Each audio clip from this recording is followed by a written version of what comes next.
કારણ કે સુરત જિલ્લાના મહુવામાં પણ એક આપણા જ ભાઈઓ ડ્રાઈવરોની મીટિંગ હતી, ત્યાં જવાનું હતું. ત્યાં પણ પોલીસ તંત્ર બધાને વેરવિખેર કરતું હતું, પરંતુ મેં કીધું એમને કહી દઉં કે આનંદ પટેલ આવે છે, એટલે એ લોકો વેરવિખેર થઈ ગયા.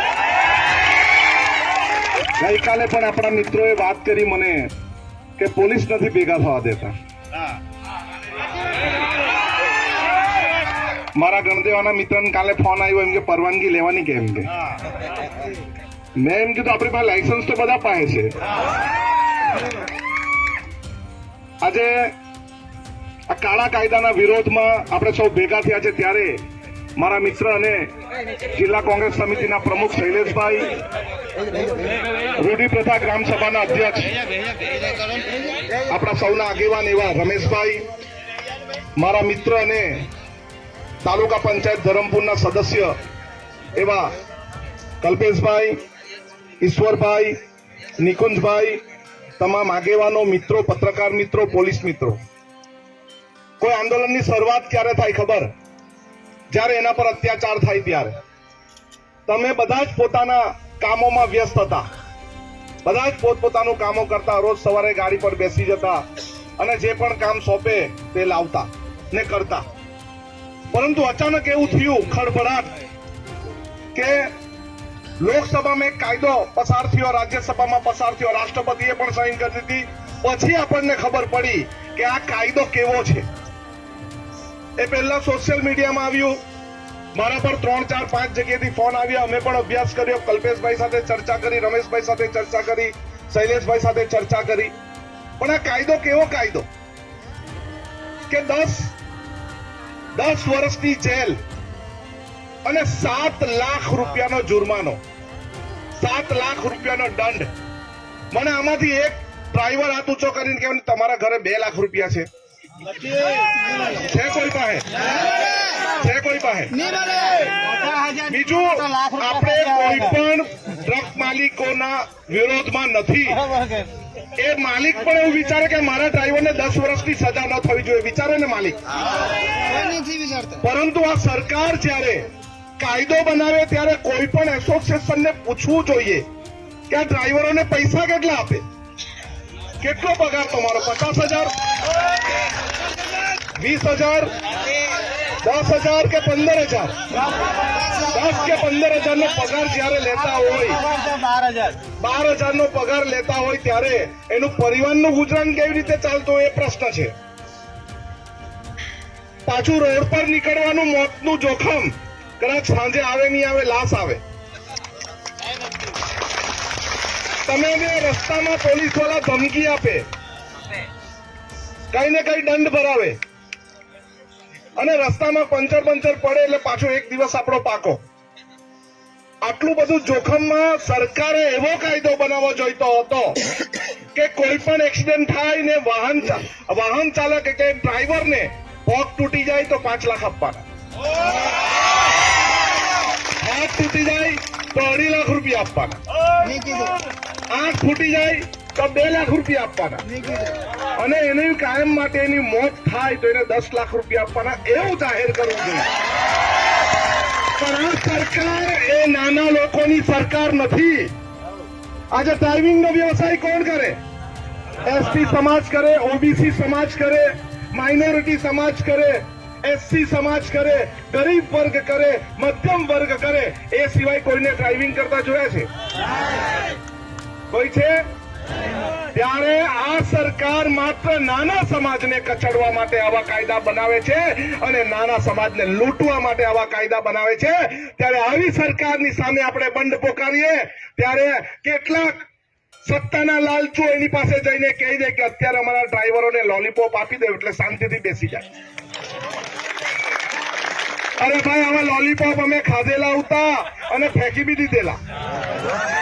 પાણ તાપી નર્મદા રિવરલિંક પ્રોજેક્ટની 4 રેલીઓ કરી અને 4 રેલીઓ પછી અહીંના જ સાંસદે એવી વાત કરેલી હતી કે આવો કોઈ કાયદો જ નથી અને આવો જો કાયદો હોય તો અમે રદ કરશું નહીં પણ મોકૂફ કરશું, એવી વાત કરેલી હતી. આજે અમારી પાસે વિડીયો પણ છે. અહીંના જ કેટલા એમએલએ એમ કહેતા હતા કે આવો કોઈ પાર તાપીઓનો કોઈ એમ કે કઈ બંધ બનાવવાનો પ્રોજેક્ટ જ નહીં મળે, અને એ જ પાછા આવીને એમ કે અમે આ પ્રોજેક્ટને રદ કરીએ છીએ, બંધ કરીએ છીએ એમ કે, ત્યારે નવાઈ લાગે એવા લોકો પર કે ભાઈ તને પહેલે કહેવાનું છે નથી, પછી કઈ મોકૂફ કરીએ અને પછી કઈ રદ કરીએ. અત્યારે પણ આપણી એકતા તોડવા માટે, સંગઠન તોડવા માટે એમ કે છે કે અમે અત્યારે મોકૂફ કરીએ છીએ. ભાઈ અમને મોકૂફ નહીં જોઈતું છે, રદ જોઈએ છે, પાછો ખેંચો. પાછો ન ખેંચતો તો અમે 8 તારીખનું એનાઉન્સમેન્ટ કરેલું જ છે. નવસારી જિલ્લાનું, ડાંગ જિલ્લાનું, વ્યારા તાપી જિલ્લાનું અને વલસાડ જિલ્લાનું 8 તારીખનું એનાઉન્સમેન્ટ છે, જેમાં આપણી સાથે આજે મહુવામાં સુરત જિલ્લાવાળા બી જોડાયા છે. એમણે પણ કીધું છે તમારા બંધમાં તમે આવેદન પત્ર આપે એમાં અને ચક્કાજામમાં અમે તમને સહકાર આપવાના છે. એમણે વાત કરી જ છે. આપણું આંદોલન 16 જેટલી રેલી અમે પાર તાપીમાં કરી, એક પણ કાંકરી ચાળો થયો નહીં, એક પણ જગ્યાએ કોઈ હિંસા થઈ નહીં, એક પણ જગ્યાએ સરકારની ફાટી પડી હોય ને તો 8 તારીખે બંધ કરાવું ત્યારે શું થાય? 8 તારીખે આપણે વલસાડ, નવસારી, સુરત અને તાપી બધી જ જગ્યાએ બંધ કરવાના છે. તેમાં તમારો સહયોગ જોઈશે. તમે બંધ કરાવશો? અને સોશિયલ મીડિયામાં જોઈને ઘરે જ બેહી રહીને, ખુરશી પર બેહીને જોઈને ખુશ થયા કરે કે ચાલો યોગેશભાઈ બંધ કરાવે એટલે અમને બી પૈસા, અમને તો ડ્રાઇવિંગ નું મળવાનું જ છે ને. પણ એવી રીતે નહીં થાય ભાઈ. બધાએ નીકળવું પડે, બધાએ જોર કરવું પડે અને બધાએ પોતાના માલિકને બી કહેવું પડે અમે માલિક તમારા દુશ્મન નથી, તમે પણ અમારી સાથે જોડાઓ, કારણ કે અમે પણ તમને રોજીરોટી આપીએ છીએ. આપીએ છીએ ને, આપણે આપીએ છીએ ને. અને ઘણી બધી વાર મને ને રમેશભાઈ ને કલ્પેશભાઈ ને એવું કહેવામાં આવે આ તો આદિવાસીની જ વાત કરે. જેના પર અન્યાય થાય છે બધાની જ અમે વાત કરીએ છીએ. ઓબીસી સમાજ પર અન્યાય થાય અમે એમની સાથે છે, મુસ્લિમ સમાજ પર અન્યાય થાય અમે એમની સાથે છે, કોળી સમાજને અન્યાય થાય અમે એની સાથે છે, અન્ય સમાજને નુકસાન થાય અને કઈ પ્રોબ્લેમ થાય અમે એમની સાથે છે. આજે આવી ગયું છે. આજે માત્ર ડ્રાઈવર આદિવાસી જ લોકો ડ્રાઈવર નથી, બધા જ સમાજના આજે બેઠા છે. ત્યારે કહેવા માંગુ છું કોઈ પણ ભરમાવો નથી. આનંદ પટેલ, રમેશભાઈ, કલ્પેશભાઈ, આખી અમારી ટીમ સમગ્ર સમાજની સાથે છે. જ્યાં અન્યાય થશે ત્યાં લડત ચલાવવા છેલ્લા શ્વાસ સુધી અમે આવીશું. અને કલ્પેશભાઈ કીધું આનંદભાઈ ઘરે બેસજો, આનંદભાઈ ઘરે બેહવા વાળા મળે નહીં. આનંદભાઈ ને તો હવારે ચક્કર ચાલુ થઈ જાય તે જ ગમે. જ્યાં અન્યાય થાય તો અમે પહોંચી જશું. કસ્ટોડિયલ ડેથમાં પણ અમે પોલીસ સ્ટેશન 8 વાર ઘેરેલું છે. જેને નહીં ખબર હોય ને તે જાણી લે. અમારા 2 સમાજના છોકરાઓને, રવિને, સુનિલને લટકાવી દીધેલા હતા, એ પોલીસ વાળાને અમે જેલમાં પણ બેહાડેલા છે, એ બી જાણી લે. કોઈ પણ અન્યાય થશે તો આનંદ પટેલ આવશે અને ડ્રાઈવરોના સમર્થનમાં છે, સમર્થનમાં રહેશે, અન્યાયની સામે લડશે અને લડતા લડતા અમારો જીવ જાય ને તો પણ અમને પરવા નથી. અમે સાથે બધા જ પોતાનો વ્યવસાય કરતા હોય, પોતાનો ધંધો કરતા હોય અને આ પણ તમારી રોજી રોટી છે. અને કોઈ છીનવવાની કોશિશ કરશે અને કોઈ વિચારે એમ કે અમે ડ્રાઇવિંગ નહીં કરીએ, એવું નહીં કરતા. ડ્રાઇવિંગનો વ્યવસાય છે, ચાલુ કરો.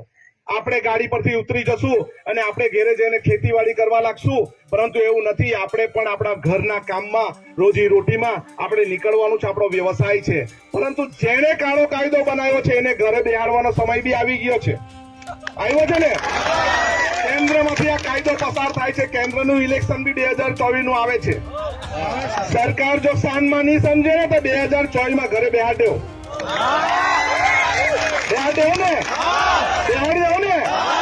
જે આપણી સાથે આવીને આપણી અન્યાયની લડતમાં આપણી વચ્ચે આવીને બેસે એવા નેતાને પસંદ કરજો. પહેલા નેતાને કે તમે ઘરે બેસો.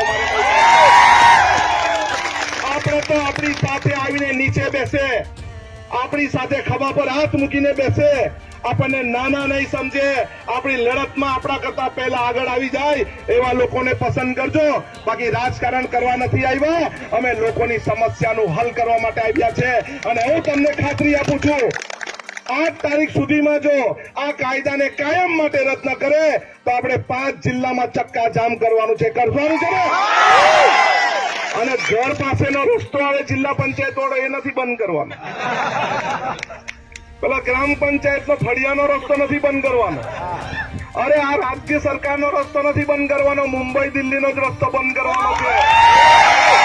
નેશનલ હાઈવે ચક્કાજામ કરવાનું છે.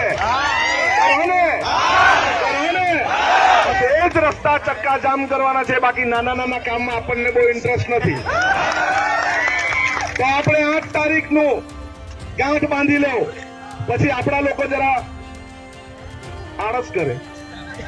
આજે તો પાણી મૂકવાનું છે, આજે તો મારતા બીમાર છે, આજે તો અમારતા પશુ બીમાર છે. એવું કરવાનું હોય તો ભાઈઓ હમણાંથી જ બીમારીમાં જ પડી જાવ જાતેથી. આપણે 8 તારીખ માટે બધાએ સંકલ્પ લેવાનો છે. હાથ ઊંચા કરીને સંકલ્પ લેવો. 8 તારીખ સુધી જો આ કાર્યક્રમ, આ કાયદો બંધ ન કરે, રદ ન કરે તો અમારું આંદોલન ચાલુ રહેશે. સૌનો આભાર. સૂત્ર બોલાવીશ.